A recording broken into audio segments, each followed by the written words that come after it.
Hello guys, welcome back to my channel വി3 എക്സ്പ്ലോറിൻ്റെ പുതിയൊരു വീഡിയോയിലോട്ട് എല്ലാവർക്കും സ്വാഗതം. അപ്പോൾ ഇന്നത്തെ നമ്മുടെ വീഡിയോ എന്ന് പറയുന്നത് നമ്മളിപ്പോൾ വാഴയിലയിൽ സദ്യ മാത്രം ഉണ്ട് പരിചയമുള്ളവരായിരിക്കും. അപ്പോൾ ഇനി വാഴയില വെച്ചൊരു കിടിലൻ ഐറ്റം ആയാലോ. അപ്പോൾ വാഴ ഇല ഹലുവയായിട്ടാണ് ഞാനിന്ന് വന്നിരിക്കുന്നത്.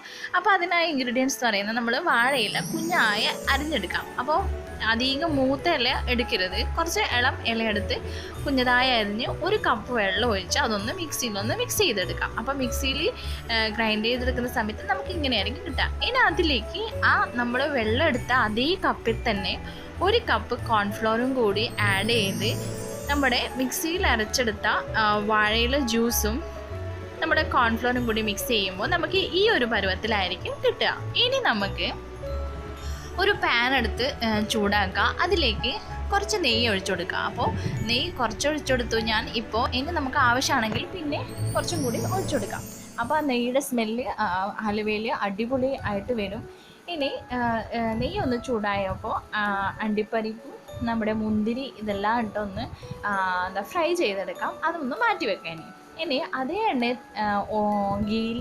നെയ്യിൽ തന്നെ കുറച്ച് ഏലക്ക പൊടിച്ചതും നമ്മൾ മിക്സ് ചെയ്ത് വെച്ച നമ്മുടെ കോൺഫ്ലോർ വാഴയില ജ്യൂസ് നമുക്ക് അതിലേക്ക് മിക്സ് ചെയ്ത് നന്നായി ഇളക്കിക്കൊണ്ടിരിക്കാം.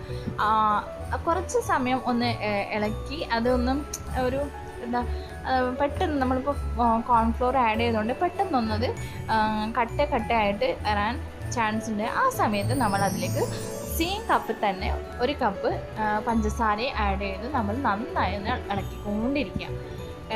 അവസാനം നമുക്ക് ഇങ്ങനെയായിരിക്കും കിട്ടുക. അപ്പോൾ കുറച്ചൊന്ന് നേരത്തെ പറഞ്ഞ ആവശ്യമാണെങ്കിൽ നിങ്ങൾ ഗീ ഒഴിച്ചു കൊടുത്താൽ മതിയെന്ന് ഗീയും കൂടി കുറച്ച് ആഡ് ചെയ്ത് നന്നായി മിക്സ് ചെയ്യാം. അപ്പോൾ നമ്മുടെ വാഴയില ഹലുവ റെഡി ആയിട്ടുണ്ട്. ഇനി നമ്മളത് പാത്രത്തിലോട്ട് ഒഴിക്കുന്നില്ല. നമ്മൾ വാഴയില ഹലുവയാണ് ഒരു ഭംഗിക്ക് വേണ്ടി നമ്മൾ വാഴയിലയിൽ തന്നെ ഒഴിച്ചു വെച്ചു അതൊന്ന് സെറ്റായി കഴിയുമ്പോൾ നമുക്കത് കട്ട് ചെയ്തെടുക്കാം. അപ്പോൾ ഇതിൻ്റെ ഒരു ടേസ്റ്റ് എന്ന് പറയുന്നത് നമ്മൾ സാധാരണ നമ്മൾ ഹലുവ കഴിക്കുമ്പോൾ എന്താണ് ടേസ്റ്റ്, അത് തന്നെയാണ്, കൊള്ളാം. പക്ഷെ വാഴയിലേറെ ആ ഒരു ടേസ്റ്റ് ഇല്ല, എന്നാലും ഹലുവ സൂപ്പറാണ്.